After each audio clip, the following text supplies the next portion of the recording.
Hello everyone, आज हम लोग देखेंगे 20 जनवरी 2023 का करंट अफेयर्स। तो पहला प्रश्न हमारा, राष्ट्रीय स्टार्टअप दिवस कब मनाया जाता है?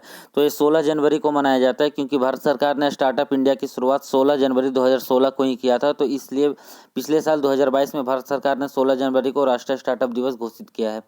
दूसरा प्रश्न हमारा, किस राज्य में जल्लीकट्टू 2023 का समारोह आयोजित किया गया? तो हमेशा यह जल्लीकट्टू मनाया जाता है तमिलनाडु में। तीसरा प्रश्न हमारा, किसने चिकित्सा आपूर्ति के लिए आरोग्य मंत्री की घोषणा की है? तो नरेंद्र मोदी हैं जो भारत के प्रधानमंत्री, उन्होंने चिकित्सा आपूर्ति के लिए आरोग्य मंत्री की घोषणा की है। एक स्टार्टअप इंडिया है, जो स्टार्टअप इंडिया के साथ ही एक स्टैंड अप इंडिया भी है, जो SC ST के महिलाओं को 10 लाख से 1 करोड़ तक के लिए स्टार्टअप के बढ़ावा देने के लिए शुरू किया गया था। उसका शुरुआत 5 अप्रैल 2016 को किया गया था। स्टैंड अप इंडिया, एक स्टार्टअप इंडिया जो 16 जनवरी 2016 को शुरुआत किया गया था, और एक है स्टार्टअप इंडिया। अगला प्रश्न हमारा, वनडे क्रिकेट में सबसे ज़्यादा रन बनाने वाले 5वें खिलाड़ी कौन बने? तो विराट कोहली बने हैं, जो वनडे क्रिकेट में सबसे ज़्यादा रन बनाने वाले 5वें खिलाड़ी बन गए हैं। अगला प्रश्न हमारा, फ्लाई बिग ने कहाँ उड़ान सेवा शुरू किया है? तो फ्लाई बिग ने ईटानगर से गुवाहाटी के लिए अपना उड़ान सेवा शुरू किया है। तो जो भी इस चैनल पे नए हैं सब्सक्राइब कर लें, और आप इसको 1.5 या 1.5x के स्पीड से 1.75 के x के स्पीड से देख सकते हैं। इससे आपको ज़्यादा मेमोराइज करने में सुविधा होगी। सातवां प्रश्न है हमारा, जीना लोलो बिग्रिडा का निधन हो गया। वह एक प्रसिद्ध क्या थी? तो वह एक अभिनेत्री थी। जीना लोलो बिग्रिडा एक अभिनेत्री थी। आठवां प्रश्न हमारा, OECD ने किसे मुख्य अर्थशास्त्री नियुक्त किया था? क्लेयर लोम्बार्डो को OECD ने अपना मुख्य अर्थशास्त्री नियुक्त किया गया है। OECD का हेडक्वार्टर है जो पेरिस में, इसका स्थापना हुआ था 1961 में। इसके 35 मेंबर है। ये डेवलप्ड नेशन के लिए बनाया गया था।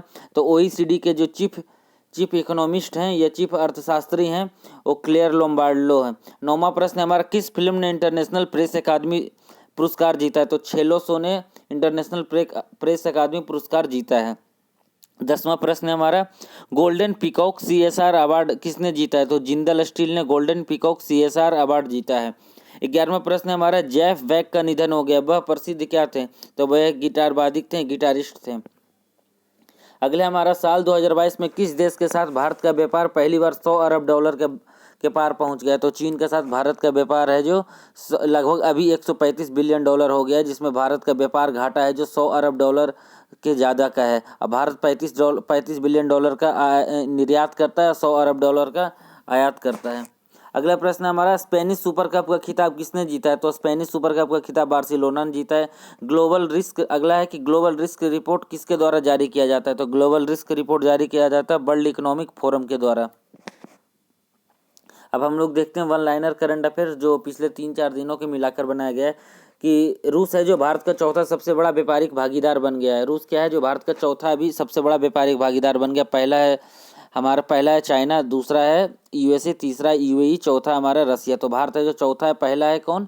चाइना, दूसरा है रसिया, दूसरा है USA, तीसरा है अपना UAE, या चौथा है रूस। तो अगला प्रश्न हमारा, हर साल 19 जनवरी को कौन सा दिवस मनाया जाता है? तो हर साल 19 जनवरी को राष्ट्रीय आपदा प्रतिक्रिया बल दिवस मनाया जाता है। National disaster response force day मनाया जाता है 19 जनवरी को, क्योंकि इसी दिन NDRF की स्थापना हुई थी। इसके स्थापना हुआ था NDRF एक्ट 2005 के द्वारा। अगला हमारा, किसे भारत का उपराष्ट्रीय सुरक्षा सलाहकार नियुक्त किया गया है? तो पंकज कुमार सिंह को डिप्टी NSA नियुक्त किया गया। इससे पहले ये BSF में DG थे। अब रिटायर्ड होने के बाद इन्हें डिप्टी NSA नियुक्त किया गया। अभी जो NSA हैं वो अजीत कुमार डोभाल है, नेशनल सिक्योरिटी एडवाइजर।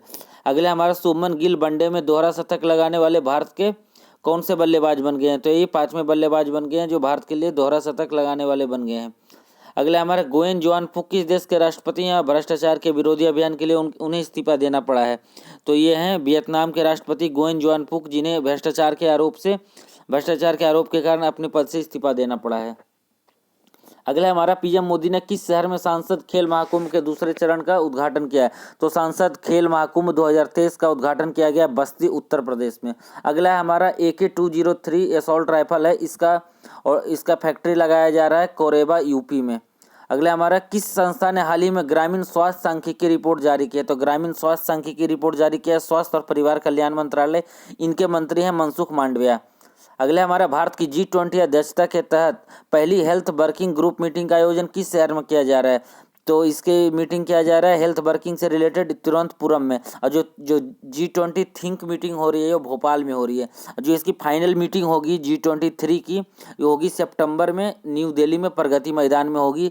G20 का 2023वां का संस्करण का आयोजन होगा दिल्ली में। जो 2022 में हुआ था G20, वो हुआ था इंडोनेशिया में के जकार्ता में। अगला प्रश्न है हमारा, अमेजोन दुनिया के सबसे मूल्यवान ब्रांड बन गया है और दूसरे नंबर पे एप्पल है। तो दुनिया का सबसे मूल्यवान ब्रांड कौन सा बन गया? अमेजोन बन गया है। भोपाल में G20 के तहत 2 दिवसीय थिंक 20 का बैठक का आयोजन किया गया है। तो थिंक 20 का बैठक का आयोजन कहाँ किया गया है? भोपाल में किया गया है। अगले हमारा, चौथी औद्योगिक क्रांति के लिए वर्ल्ड इकोनॉमिक फोरम केंद्र हैदराबाद में स्थापित किया जाएगा। तो क्या है, हाल ही में वर्ल्ड इकोनॉमिक फोरम ने हैदराबाद में फोर्थ इंडस्ट्रियल रिवॉल्यूशन की स्थापना के लिए चुना है। फोर्थ इंडस्ट्रियल रेवोल्यूशन के लिए हैदराबाद को चुना गया है WEF के द्वारा। अगला प्रश्न है हमारा, भारतीय प्रधानमंत्री नरेंद्र मोदी ने उत्तर प्रदेश के बस्ती जिले में सांसद खेल महाकुंभ का उद्घाटन किया है। तो सांसद खेल महाकुंभ कहाँ मनाया जा रहा है? बस्ती, उत्तर प्रदेश में। जम्मू कश्मीर पूरी तरह से ई-गवर्नेंस मोड में शिफ्ट होने वाला पहला भारतीय केंद्र शासित प्रदेश बन गया है। तो जम्मू कश्मीर क्या है? ई-गवर्नेंस मोड में शिफ्ट होने वाला पहला केंद्र शासित प्रदेश बन गया है। जम्मू कश्मीर की राजधानी क्या है? श्रीनगर या जम्मू। इसकी जो पुनर्स्थापना हुई 31 अक्टूबर 2019 को हुई है। और यहाँ के जो अभी उपराज्यपाल हैं वो मनोज सिन्हा हैं। तो अगला प्रश्न है हमारा, भारत में 1% अमीरों के पास अभी 40% संपत्ति है। ये रिपोर्ट जारी किया है ऑक्सफैम ने। ऑक्सफैम है जो इनइक्वलिटी से रिपोर्ट के रिलेटेड, इकोनॉमिक इनइक्वलिटी से रिलेटेड अपना एक डेटा जारी करता है। उसमें क्या बताया गया है कि भारत में 1% अमीरों के पास देश की 40% संपत्ति है।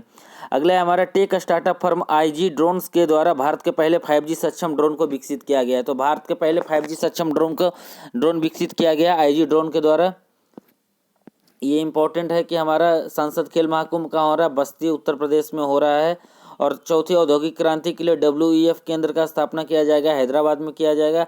AK-203 का जो निर्माण होगा वो भारत में कोरेबा UP में होगा। अगला हमारा, रूस है भारत का चौथा सबसे बड़ा व्यापारिक भागीदार बन गया। पहला कौन है? चाइना है। दूसरा कौन है? USA है। तीसरा UAE है। डिप्टी NSA बन गए हैं, पंकज कुमार सिंह बन गए हैं। और स्पेनिश सुपर कप का खिताब किसने जीता है? बार्सिलोना ने जीता है। और ग्लोबल रिस्क रिपोर्ट जारी किया गया है वर्ल्ड इकोनॉमिक फोरम के द्वारा। तो जो भी इस चैनल पे नए हैं सब्सक्राइब कर लें। आपको BPSC और बिहार SSC से रिलेटेड हमेशा आपको नोटिफिकेशन और करंट अफेयर्स मिलेगा। Thank you.